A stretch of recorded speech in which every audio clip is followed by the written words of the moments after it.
வணக்கம் மக்களே, இது home aroma food on the வேமா.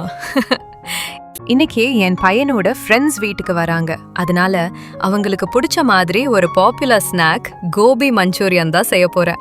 எப்படி செஞ்சேன்னு வாங்க பார்ப்போம்.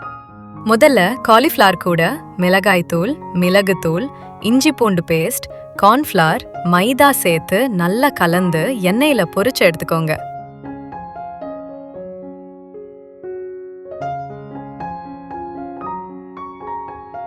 இப்போ ஒரு பான்ல எண்ணெய் ஊத்தி பூண்டு, இஞ்சி, வெங்காயம், கேப்சிகம், ஸ்ப்ரிங் அனியன் சேர்த்து வதக்கிட்டு சோயா சாஸ், டொமாட்டோ சாஸ், வினெகர், அப்புறம் கரைச்சு வச்ச கார்ன்ஃப்ளவர் தண்ணியை சேருங்க.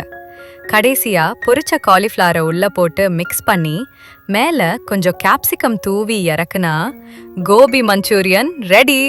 பார்க்கவே யம்மியா இருந்துச்சுங்க. கிட்ஸ்க்கு கண்டிப்பா இது ரொம்ப பிடிக்கும். நீங்களும் ட்ரை பண்ணி பாருங்க. ஓகே மக்களே, நெக்ஸ்ட் vlogல பார்ப்போம். Bye bye.